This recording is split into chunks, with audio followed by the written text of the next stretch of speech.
Matt, try to contain your excitement. You look really excited right there. Sorry, Brett. Right.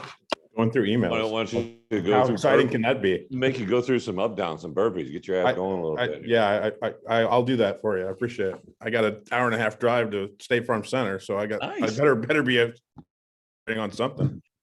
Well, along that note, congrats to Coach Fay.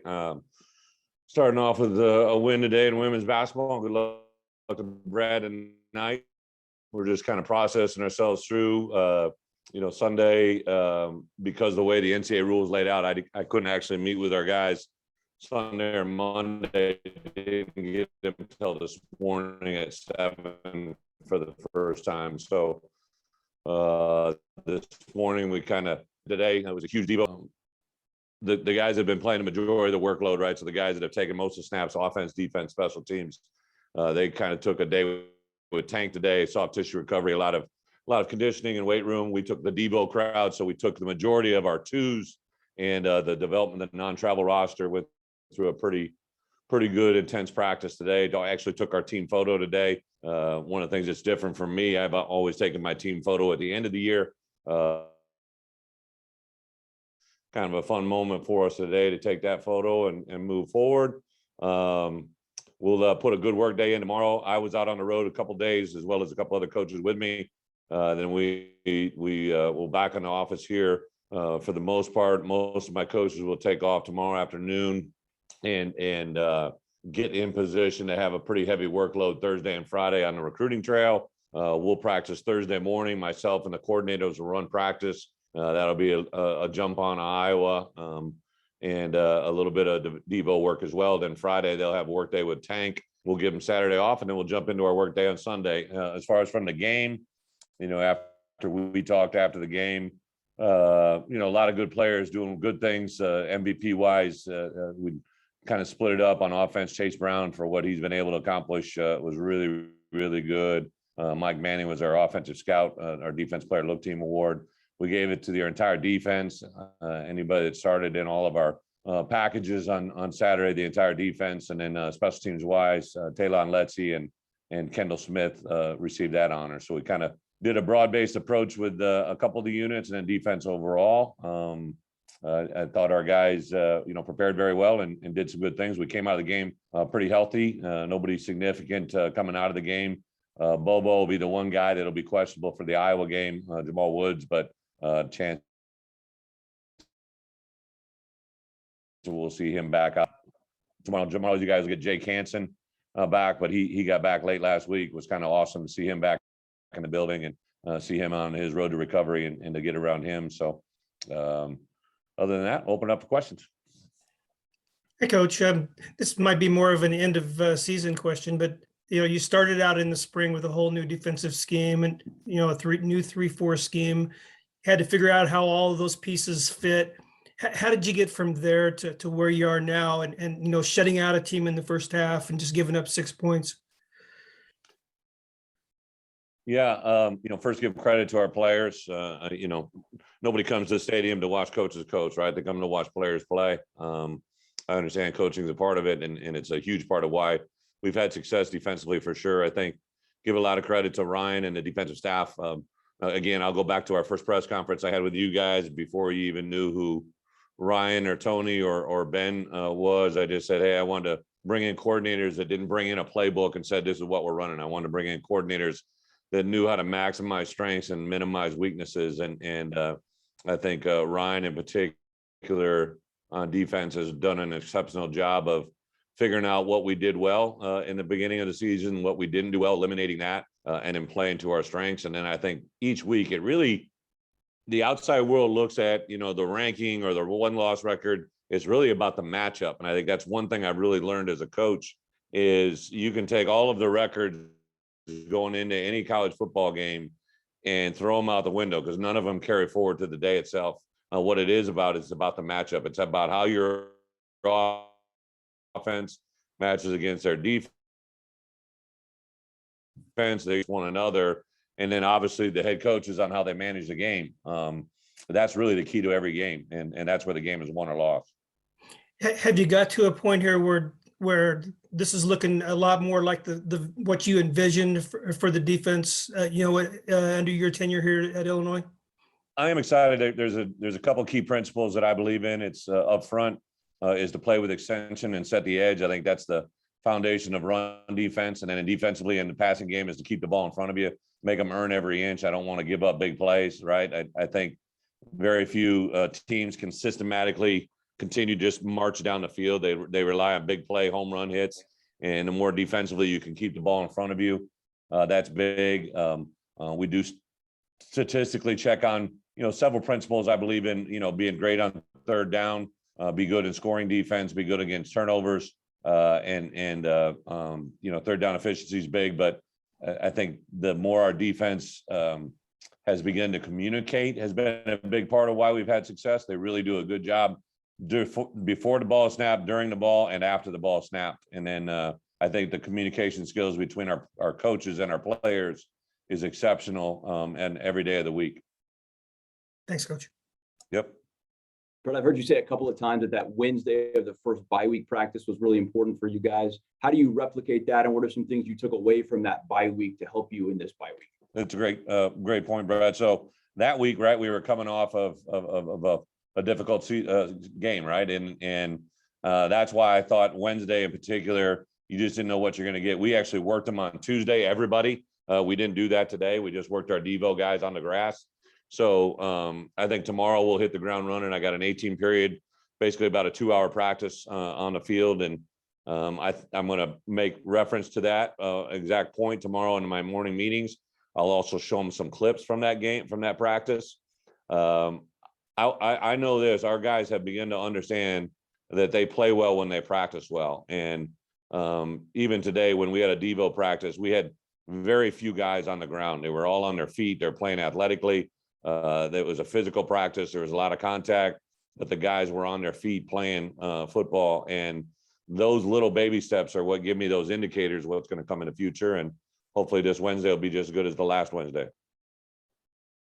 How important are wins, maybe especially on the road, to sell your vision to the team and that belief that they can go and be successful in what you're trying to get them to do?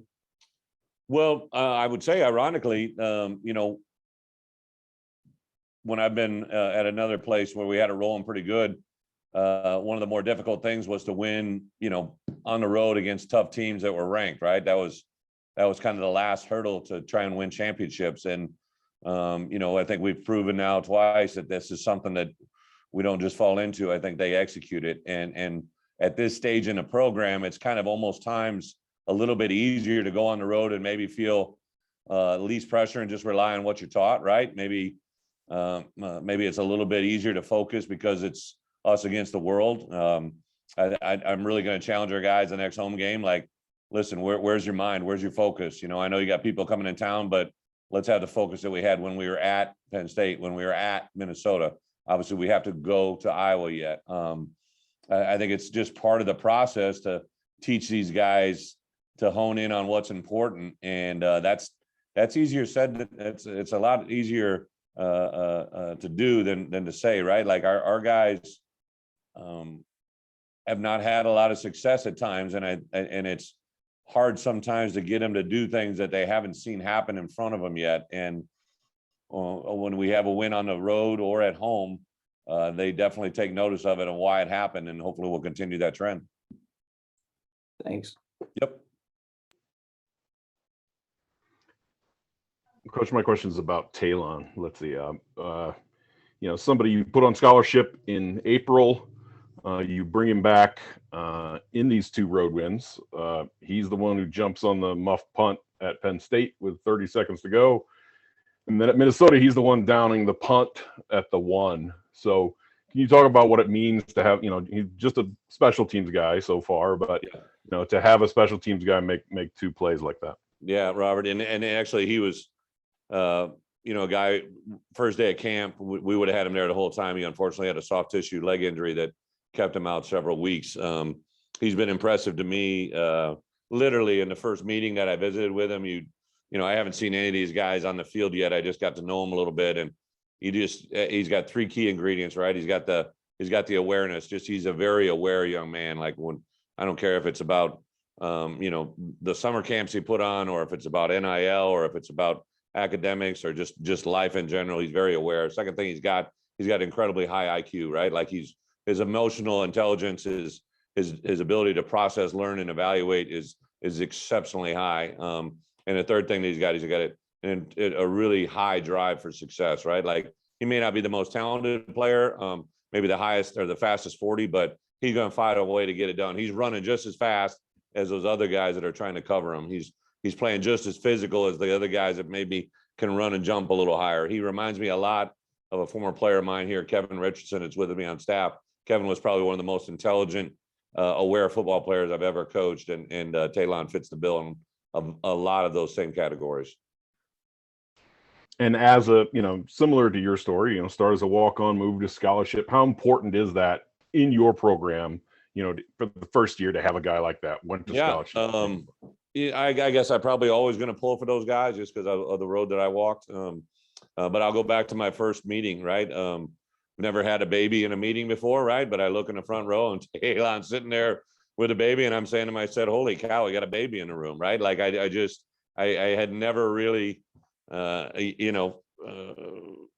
in that moment before. I felt like scene from Hangover, right? Like, suddenly there's a baby in the room. And I go back to that moment because it really kind of gave me a moment of, okay, right? Like the reason he had a child in the room with him is because there was no one else for that baby to go to. He couldn't afford babysitting, and the baby's mother was working. So it was just awesome for me to have that moment to realize just because I haven't done something isn't something that we can't ever do, right? And we worked through that, worked with him on different avenues. And again, as a coach, there are so many things I've learned from our players here since I came here that I just can't even begin to describe. I'm so thankful that they've taught me, right? And I know I've been able to hopefully teach them some things, but I think that's the great thing about being here right now with our players is it's a two-way street. We're learning from them, they're learning from us, and hopefully good things continue to happen.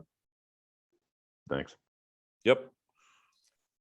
Hey, Bret, your safety duo seems to be playing pretty good football right now, and they seem to complement each other really well. How have Kirby and Sidney kind of impacted your defensive success? Without a doubt, the other one I kind of throw in there, the Three Musketeers with Quan, because those three guys are all, Ryan coaches all those guys. Ryan pretty much handles that safety star room. Aaron handles the corners. They work a lot together, but I do agree. I think Sid and Kirby have got a really good knack playing off one another. They're kind of the yin and yang. Sidney's the jacked up, physical, very, very, very present player. I think anybody that watches us on film, 30 is going to jump out to him about the people that he hits, the contact he makes, the speed that he plays with. And then Kirby's just got a, really, really good ball presence, great awareness. If you're a quarterback, you're going to know where he's at. Has a knack for a big play. And the good thing is really both of them are really just beginning to scratch the surface of what they can be. Both have definite player strengths. Kirby was in literally on Sunday before noon to find out what he could do better. That's just how he's wired. I just had a meeting with Sid about an hour and a half ago, and just his awareness of what he can get better at as a football player is pretty cool. And then I'm telling you, Quan probably, in my opinion, played his best game. He made a couple plays on Saturday that just really exceptional vision, break balance, a really a nice fit to the packages, and he's in there. And then I would tell you those guys are doing a great job of disguising in the back end, and that's probably one of the better things we've done so far this year. And then I want to ask you, you've had a few guys enter the transfer portal, and that portal is already filling up this year. How do you approach those conversations with players? And is it now ongoing or after the season? How does that kind of go as a head coach? Yeah, Jeremy, great question. So literally when D Smith came in, that was the first player that had really come in and entered the portal world that I hadn't initiated, right? There's some of our guys that had moved into that world, but it was kind of a mutual conversation that we had at that point, right? So I had a feeling Derek was going down that path, just some conversations we'd had, but and then Beast came in and kind of shared those same things. I understand why both of them are doing it. I'll work with them any capacity I can. Both are on great terms. Both were very, very positive comments. Sometimes it just doesn't work the way we want it to. And both are great kids, represent, things fairly well. And we as coaches basically have a checkout procedure. So, right, when a kid comes in and tells me this is what he wants to do, I literally contact a couple of people in the building immediately.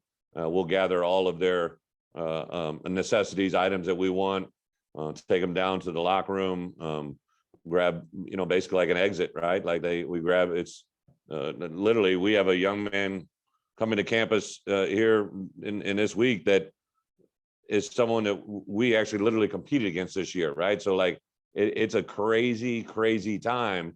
And I when those kids make decisions to pull out, I tell the team who did it and when they did it. And listen, I get it. They're friends. Sometimes they're teammates, they're roommates. But from our point of view, they're not allowed in the building. We allow them to have everything academically, medically, any of the things they need to have support, but they're just not a part of the football team anymore. So training table meals, just different things like that. It's a little different world. It's very kind of NFL-ish, to be quite honest, when a player is released. But we do everything by the book. NCAA, I met extensively with Benji in our compliance office to make sure we're doing everything the way it's supposed to be done. And then we send them to compliance. They fill out some paperwork and they enter the portal. And then I haven't received any phone calls yet. I'm sure I will at some point, but we just basically tell them, here's what the rules are. This is what we'll do for you. We'll help you in any way we can to help you find a home, and wish you the best of luck and move on. Thanks, Bret. Appreciate it. Yep. Hey, Bret, on Saturday, you talked about the growth, and so how much you've learned from Isaiah Gay this season. I guess what has just been so profound about that relationship between you two? And I think you also mentioned some frustration at times, maybe on both ends. Where did that come from, and how did you guys get to this point now? Well, IG is a very competitive person, very, very talented. Like I told him when I first got here, at my last job with the Giants, we drafted 2 players from the Big Ten Conference at the outside linebacker, the position that I coached. Cam Brown from Penn State and Carter Coughlin from the Minnesota Gophers. And I basically said, from a skill standpoint, he's in that frame, right? Like he's in that skill set. He should be a guy that realistically should be a draftable NFL player. But I just thought there were some things he really needed to work on. We talked about him, to play the way we play defensively, you got to play with great extension. You can't be a runaround guy. You got to learn to strain to play through blocks. Part of the reason we had so much success in Minnesota was the strain that we had. And literally our first play I showed today on defense, well, the first one was a turnover when Seth tipped the ball, right? But that was brought up on because Isaiah did an X stunt to that side and hammered the center and created the pick that made the tip, which made the pick happen, right? And that was all Isaiah Gay. Then I showed a basic run play in the middle of the third quarter where Isaiah just basically played with huge extension in the C gap and just annihilated the play. He didn't get the tackle, but he created the play. And I was just so proud of him. I shot him a text early Sunday about just what I saw on film and thought it was his best game, most complete game by far, playing at a high level. Now he's got to be able to put it together a couple times in a row. And I think he'll be in a very good place moving forward. And then if I could get like a personnel question, Brian Hightower wasn't on the travel roster. Is that injury related? Is that performance related? Or Great question. So by NCAA rules, right, they're allowed to play in 4 games that allow them to not count as a red shirt or someone that plays the entire year. So High was at 4. We were planning on playing him going into the game, but he asked for the opportunity to possibly redshirt. So that was the first time I'd ever had a conversation like that with him or another player of that same situation. So that came late in the week last Thursday. And again, like as a head coach, I'm not going to make a player do something he doesn't want to do. Position changes, play, not play. So he wanted the opportunity to redshirt. So I obliged and put him in that non-travel mode because I didn't want to put him in the game. Thanks, Bret. Yep.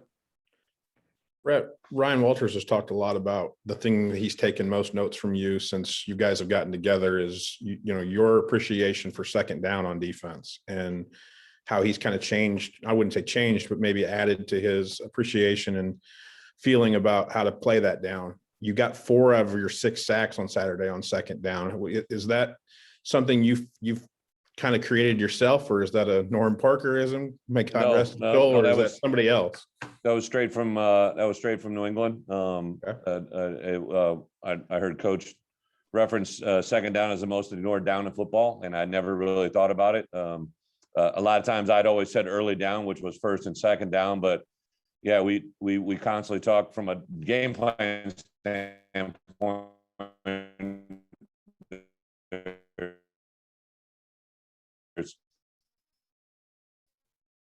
There's actually 12 types of second down.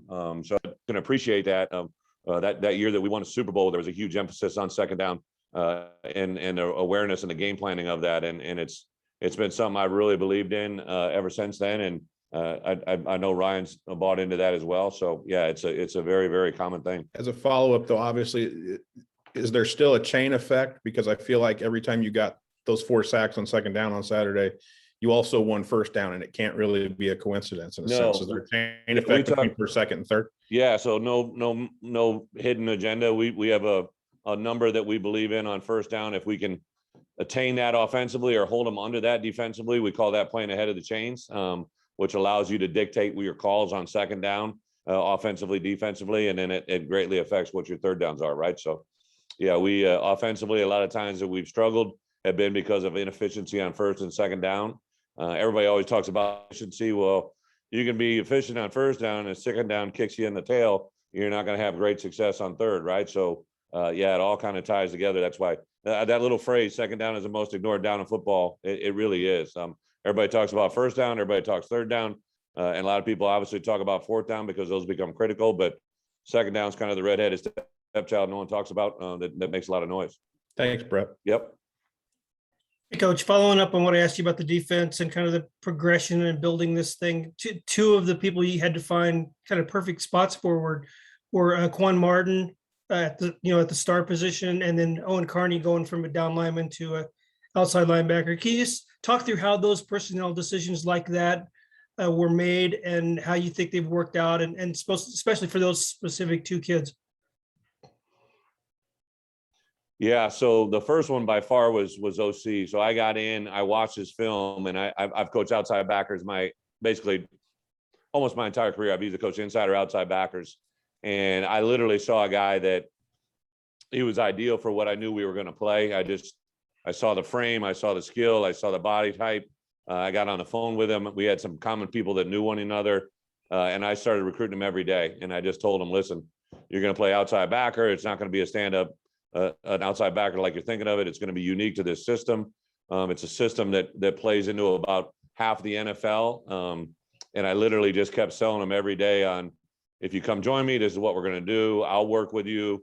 Whoever I hire as the outside backer coach, I knew I had Kevin on my radar. I didn't know if that was going to be. I will literally work with you as often as I can. So that was literally a day one recruiting story, right? And I'm not as well documented. Like, I could tell I loved him because I got pissed at him on the phone. I didn't even know him, right? Like, there were days where I was like, man, this kid, man, like I can't wait to get him here to make him run, right? Like, I was like getting hot with him. But he was just came back, and I'd never forget his uncle grabbed me that one day and he said, hey, Coach, I know you like being a bad cop, but you gotta be the good cop once in a while too. And it was really good for me to hear that, because I was reaching him, but he didn't know me, and he didn't know how direct I would be. And now I would say that probably the relationship I have with OC is probably one of the most enjoyable relationships I've ever had in coaching.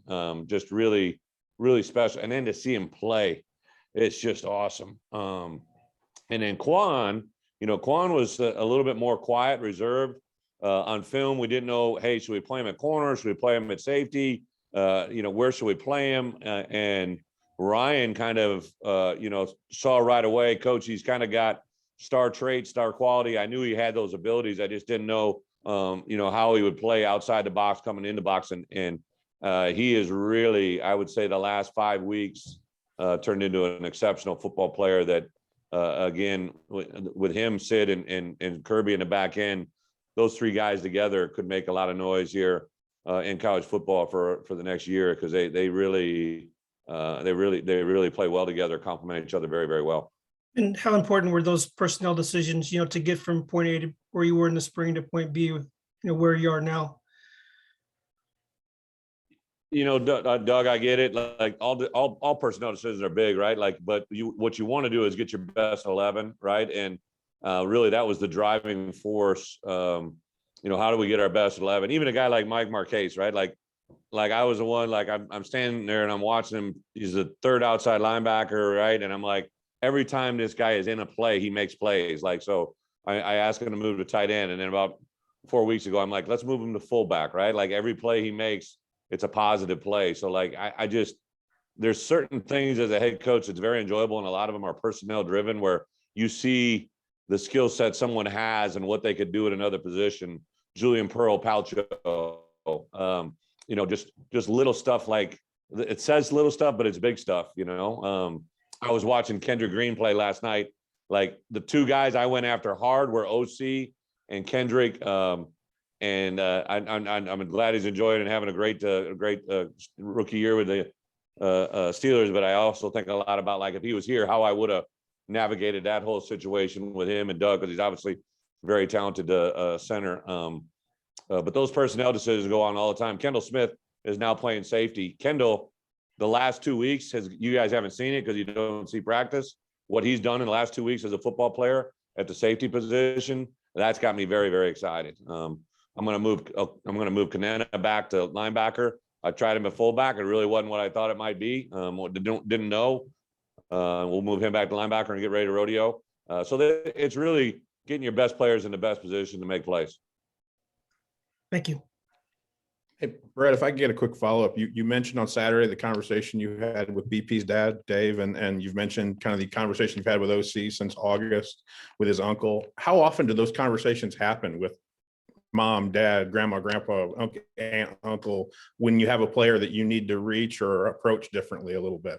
Twofold, Matt. So like the recruiting cycle is so awesome because, you get to know a kid, but they get to know you, right? They know how you operate, but then you have moments that you may need someone beyond what's them, right? Like, who do you go to? Who do you talk to? And when we don't recruit these kids, we don't know those questions. We don't know those answers. When I was down in Florida recruiting, I was able to go to dinner or grab a quick bite with Johnny Newton's mom and dad. Like that hour was like phenomenal for me. Like, it helped me so much understand Johnny and what it was. And I got a chance. I was trying to meet Kalon's dad, but because the other one took so long, got a chance to talk to Kalon's dad. Right? Like, I mean, just these little moments in time that mean so much when I'm going out on the road trying to recruit those. Just happened to BP's dad stopped me. Thank God he did. Like, I was walking by after a post-game presser. Otherwise, I wouldn't have known it was him. I met Art's dad. We had Art, and it was a guest captain for us on the Rutgers game, and got a chance to meet Art's dad, and was just awesome to be around him, right? So, like, I've met Palcho's dad now. Met Kramer's mom and dad back in the summer. I just can't wait to meet. We'll have a reception after the spring game where we hopefully get all the parents here for that one, because we're still dealing with some COVID restrictions right now with everything going on, but it helps you in difficult moments, right? And I will tell you, when we recruit a kid, like, one of the last things I'll say to a parent when they say yes, that he's coming, right, is, listen, you've known him for 18 years. We've known him maybe for 18 months, right? You're going to know things that bother him, or you can hear things in his voice that we can never pick up on. And the more you can inform us, the better we'll all be, because a lot of times they don't want to tell us difficult things. And then the flip side of it, a lot of times there's things, I know this, right? So, I unfortunately lost a sister when I was in school. So everybody knew about that, because but when I lost my grandmother, like, I didn't tell anybody and no one else knew. And I went through, it was a grandmother that meant everything to me. And I was the only person in the whole school, the entire University of Iowa system, that knew what I was going through. And I didn't tell anybody else. And now that I look back on it, I probably could have had a lot better semester if I had shared with my coach or my teammates what I was going through, right? So communication is everything in this world. And the more we can communicate as a whole in this Smith Center, the better off we'll all be. Thanks, Brett. Appreciate it. Yep. Thank you very much. You guys have a good one.